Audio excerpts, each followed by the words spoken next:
녀석들 가벼운 뉴스는 가라. 무게 있는 뉴스만 골라서 전해드립니다. 무거운 녀석들. 무게 있는 뉴스 전해줄 무거운 녀석 두 분 나왔습니다.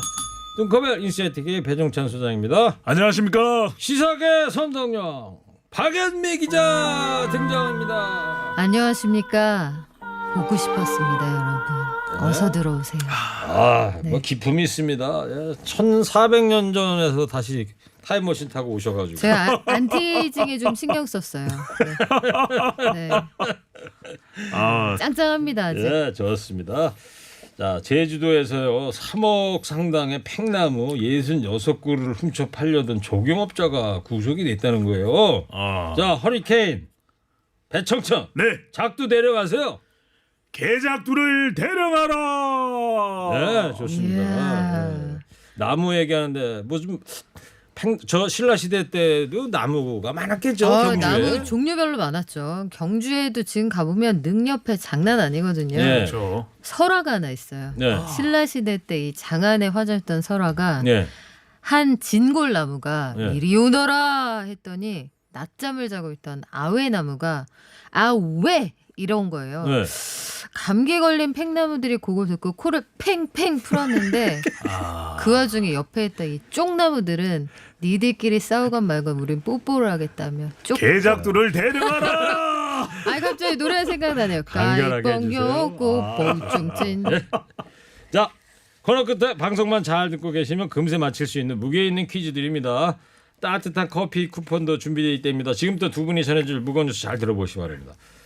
자, 이 공교롭게 거리두기 단계를 월요일부터 1단계로 지금 낮췄는데 이 확진자가 늘고 있어요. 어제하고 비교하면 100명 아래로 조금 감소하긴 했는데 이 또 뜻밖의 집단 감염이 나오고 있어요. 네, 오늘 확진자 수는 80명대인데 문제는 내일 좀 늘어날 것 같이 보이는 상황입니다. 부산의 한 요양병원에서 무더기 감염 사태가 발생을 했는데 햇드락 요양병원이라는 곳에서 지금 아예 그 집단 전체를 격리하는 코호트 격리가 시작이 됐거든요. 예. 52명이라고 오전에 알려졌는데 한 명이 추가돼서 53명이 확진을 받았습니다. 예. 50대 간호조무사가 어제 확진을 받고 나서 관련된 사람들이 모두 전수조사를 해보니 이렇게 늘어난 거고요.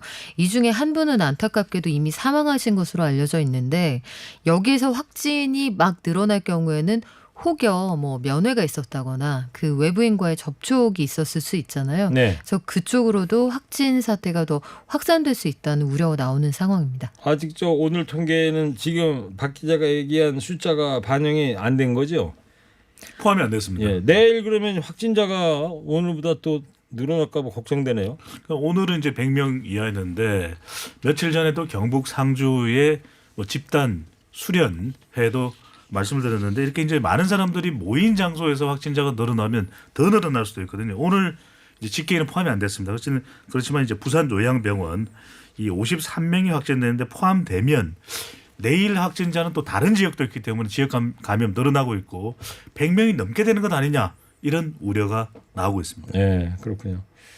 저 유튜브하고 문자로 선동열 안경 벗으니까 더 멋있어요. 와. 저요? 네, 앞으로 계속 안경 쓰지 않으시고 나와 주시길 바랍니다. 그 어떻게 눈을 새로 끼워올까요? 새 걸로? 아니 그 팽나무를 많이 드신 거예요? 팽팽한가요? 네. 네. 여보세요. 60대 형님 청취자가 네. 19시 나 가을 탄다. 이거 어쩔래? 형님 여기서 이러시면 곤란해요. 예. 방송 들으시면서 동네 산책이라도 좀 하시면 더 좋을 것 같습니다. 자, 근데 그 기대감을 전 세계가 이제 모았었는데 미국 제약사 백신 개발에 또 제동이 걸렸어요. 임상 3상이 중단이 됐다면서요? 네, 앞서서 어제 전해진 소식에는 존슨앤존슨이 백신 후보물질 3상 중에 한 명에게서 이상 증상이 나타나서 그러니까 일시적으로 중단한다. 이 소식이 전해졌거든요. 이상 증상이 어떤 거예요? 그러니까 뭐 구체적으로 설명할 수 없는 부작용이 의심된다라고 했으니 그게 뭘까? 설명할 수 없다라고 얘기를 하잖아요. 그러니까 인과관계가 아직 밝혀지지 않았다는 건데. 그러니까 부작용이 없이 가야지 이게 가는 건데. 네네. 이 부작용이 생기니까 스톱 이렇게 되는 거죠. 그렇죠. 그리고 이 회사뿐만 아니라 그 미국의 제약사 일라이 릴리라는 회사가 있어요. 예? 일라이 릴리. 예. 딜라일라 아니고요. 네. 제약사 일라이 이름이 릴리. 일라이 릴리예요? 네, 회사 정문에 릴리라고 대문짝만하게 써 있는 회사가 가보셨어요 있는데요. 여기? 네. 그래서 세계적인 네. 제약회사죠. 아, 네, 그래요? 세계적인 어떻게 회사죠. 알아요? 릴리가 유명하죠. 그래요? 릴리. 그런데 이 회사가 더 유명해진 게 트럼프 대통령이 이 회사 약이 효과가 아주 뛰어나다 이렇게 대놓고 칭찬했거든요. 대통령이요? 네. 그런데 이 회사에서도 삼상 도중에 일부 문제가 나타나서 시험을 중단을 시켰습니다. 네. 그런데 여기에서 나타난 문제가 구체적으로 뭐였는지는 아직 밝히지 않았는데 기대를 걸고 있던 회사들이 잇따라 마지막 단계에서 제동이 걸리고 있어서 요 백신 기다리고 있는 전 세계의 사람들의 애가 타는 그런 상황이죠. 좀 잘 좀 됐으면 좋겠는데. 그 조금 전에 트럼프 대통령 얘기했는데 오늘 레신 보니까 미국 그 플로리다 공개 유세하면서 네. 비닐봉투 안에다가 마스크 자기가 쓰던 마스크를 집어넣고 유세 현장 청중한테 휙 던졌죠. 던지는 그런 네. 장면이 나오더라고요. 예. 이게 쇼맨십입니다. 너 이런 얘기 해주고 싶네요. 너도. 그러고 보니까 라미란 씨하고도 약간 아 저요? 예. 쌍문동 치타 여사 닮았나요? 자 이렇게 또 임상 3상 또 이렇게 중단이 되고 있고 그러면서 무료 백신 접종이 어렵다는 얘기가 계속 나오고 있어요. 이 재생산이 쉽지가 않다면서요? 독감 무료 이제 백신 접종인데 13일부터죠. 이 이제 재개가 됐습니다. 그동안 이제 상온 노출 때문에 중단이 됐었는데 이제 만 13세 이상 이제 청소년들에게 무료 백신 접종이 되는데 그 전에 이제 만 12세까지 이제 무료 접종되던 것이 이제 중단이 됐거든요. 네. 그러니까 이분들까지 동시에 등장하는 겁니다. 그래서 이제 백신을 맞겠다다 보니까 맞아야 되는 사람들은 많고 이게 이제 양 자체는 부족하다고 어떤 곳은 가면 있고 어떤 곳에 가면 없는 거예요. 그러다 보니까 이제 유료로 돈을 내고 접종을 하는 경우인데 전에도 이제 정세균 국무총리가 설명을 했던 것이 이 백신이 이제 추가 생산이 참 쉽지가 않습니다. 여러 달 동안 또 몇 달 걸린다면서요? 예, 또 계획을 세워야 되겠는데 그래서 이제 조금 이제 추가 확보는 되는 모양입니다. 그래서 곧 문제는 해결된다고 하기는 하는데 그럼에도 불구하고 지금 당장 며칠 동안은 불편함은 계속 또 될 걸로 보입니다. 네. 전화 좀 해보시면 돼요. 소아과 말고 다른 그렇죠. 데로 가시면 또 물량이 확보된 데가 있거든요. 저희는 그래서 오늘 맞고 왔어요. 소아과 그 어린아이들 36개월 이상 아이들에 대한 무료 접종 이게 재개가 됐는데 백신이 없어서 난리거든요. 네. 소아과로 가시기보다는 일반 내과에 전화해서 백신이 있냐 물어보시면 거기에서도 맞을 수 있거든요. 무료 접종이 돼요 그러면? 네네 어린이들 있는 그 곳에서는 서류만 되죠. 쓰면 역시 되니까요. 뭐이 쌍문동 네. 엄마라 그런지 좋은 정보 감사합니다. 네, 그 전화해 보시고 저 가시면 사탕 하나 네. 전달해 네, 주세요. 제 거는요? 안 돼요. 빨리 저 왜 그러세요? 선동양 아, 주세요. 짠내 난다. 아. 그러니까 소아과 말고도 다른 내과에 전화 한번 그렇죠. 해보고 가봐라. 네. 그렇죠. 미리 확인할 필요가 있죠. 자, 저런 좋은 정보가 아주 좋은 거예요. 예.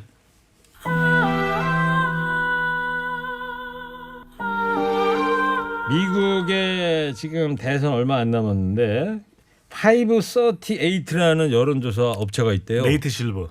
아세요? 세계적인 전문가입니다. 예. 야 역시 여론조사 전문가. 자 사탕. 네. 사탕. 우리 친구 아니에요, 친구? 근데 이 여론조사 업체에서 바이든 당선 가능성을 86%로 예견을 했다는 거예요. 배 수장님 어떻게 봅니까? 상당히 이 신뢰할 만한 분석이죠. 왜냐하면 네이트 실버 좀 전에 말씀하신 그 숫자가 이제 미국의 이 의원 숫자를 합한 숫자거든요. 네. 미국의 의원. 그러니까 이 네이트 실버는 그동안 나왔던 여론조사를 다 이제 합해가지고 또 본인의 공식을 집어넣어서 이제 분석을 하는데 신호와 소음이라고 하는 책도 아주 유명합니다. 그러니까 네. 이런 데이터들을 통해서 분석해봤을 때 좀 길어요 지금. 지난 4년 전보다는 더 바이든이 될 후보가 힐러리보다는 훨씬 더 많다 이렇게 분석을 해낸 거죠. 그래요. 예. 예, 그렇군요. 자 그러면 우리가 좀 선동양이 네. 바이든한테 좀 미리 전화 좀 넣어주고 그래야 되는 거 아니에요? 나중에 당선되면 허리케인 라디오하고 단독 인터뷰도 진행해야 되니까. 그렇죠. 근데 혹시 도란프가 될 수도 있으니까 네. 선은 양쪽으로 다 양날이. 놓을게요. 그러면 바이든한테는 선동양이 전화를 넣어주시고 네. 네. 섭외 전화. 네. 그럼 트럼프한테는 배 수장이 배청선이 네. 전화번호는 다 알고 있죠. 07 자, 일본 신임 총리가 이 전범 기업 자산 현금화를 문제 삼아서 한국에 안 가! 이랬다면서요. 저희도 뭐 크게 바라진 않았는데 그러니까. 누가 오라고 한중일 그랬어? 정상회의가 올해 한국이 개최할 차례거든요. 그러니까 구색을 맞추려면 일본 총리가 와야 되는 거예요. 이게 돌아가면서 일본에서 했다, 중국에서 했다, 이번이 우리 차례인데 스가 요시히데 일본 신임 총리가 올해 서울에서 열릴 예정인 한중일 정상회의 참석을 전제 조건을 달았어요. 일제 강제징용 배상 문제, 이거 문제 삼지 않아야 온다, 이렇게 얘기를 하고 있는데요. 이게 올해 가장 큰 외교 행사거든요. 올해가 얼마 남지 않았습니다만 일본이 돌연 불참을 선언하면서 사실상 무산될 위기에 처해 있습니다. 네. 청와대 입장은 뭐예요? 말도 안 된다는 거죠. 그러니까 한중일 정상회의 성격은 이게 과거사를 다루는 게 아니 과거사를 다루면 한국과 중국, 일본 못 만나죠. 그래서 이제 이 동북아의 경제, 안보, 외교 협력의 장인데 대체적으로 이제 전문가들의 분석은 이렇습니다. 스가 요시히데 신임 총리를 얼마 전에 신동빈 롯데 회장이 만나기도 했었거든요. 그래서 예.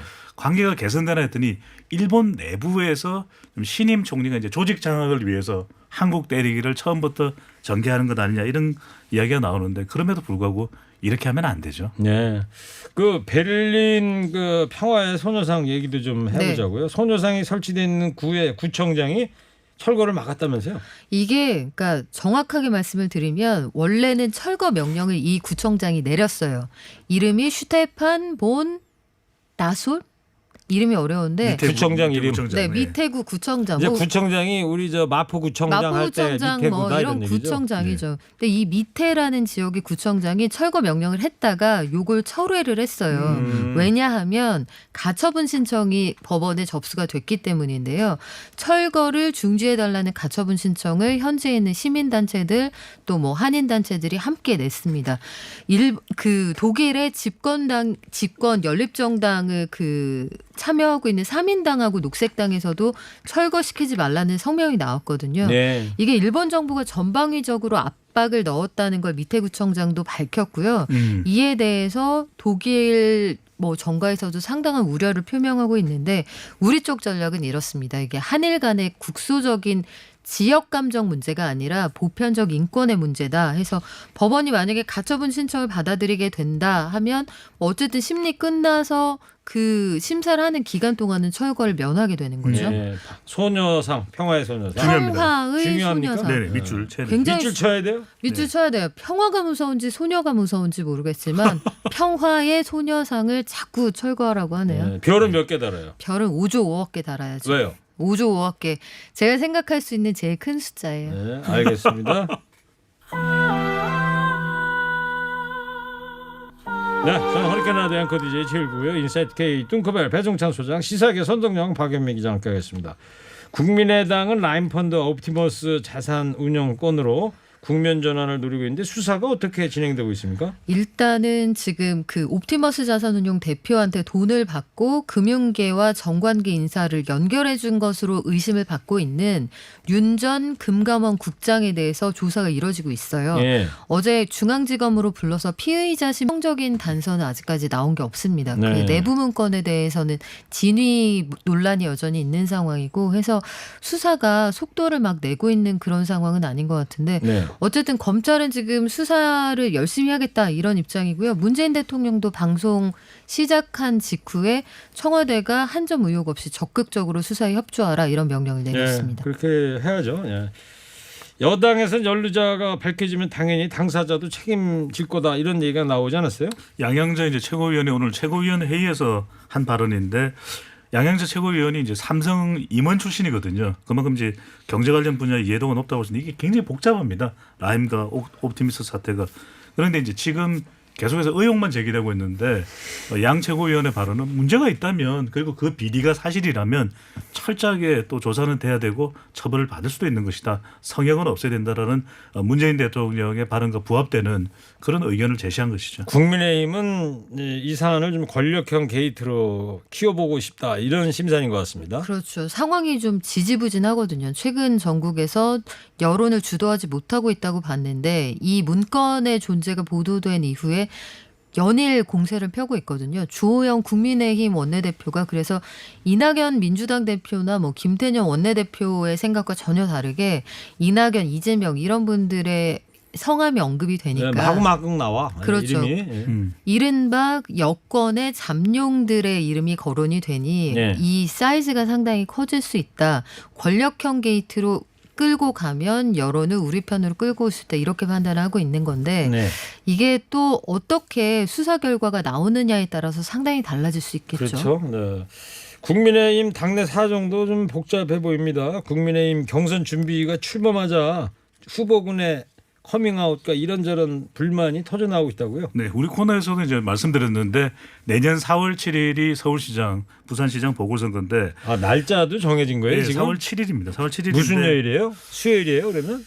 수요일인가 목요일인가 제가 좀 다시 한번 확인해드리겠습니다. 내일 좀 확인해서 알려주시고요. 예, 이게 이제 원래는 이제 선거대책위원회를 세우려고 했는데 이제 김종인 비대위원장이 유일호 전 부총리 지난 정부 때 이제 유일호 전 부총리를 내정했는데 반발이 일어났습니다. 왜 특정 개파 인물을 선거대책위원장으로 앉히는 게 아니다. 그래서 이제 김상훈 이 대구 지역구 서구 이 의원을 삼선 의원을 이 조금 단계를 낮춰서 이제 경선 준비위원장으로 임명을 했거든요. 네. 근데 이제 경선 준비위원회에 포함되는 인물들이 누구냐면은 이제 당 사무총장, 그다음에 이제 여의도 연구원장, 그다음에 이제 박수영 의원도 지금 포함된 걸로 그렇게 알려지고 있는데 다 이제 출마 후보로 거론되고 있거든요. 네. 서울 또는 부산. 그러니까 이건 맡으면 안 된다. 어떻게 선수가 심판을 한단 말이냐 이렇게 되면서 이제 나가게 되는 건데 그래서 지상욱 여의도 연구원장은 준비위원, 여의도 연구원장은 유지하고 준비위원을 사퇴했고 김선동 이 사무총장이 사퇴 의사를 밝혔습니다. 그러니까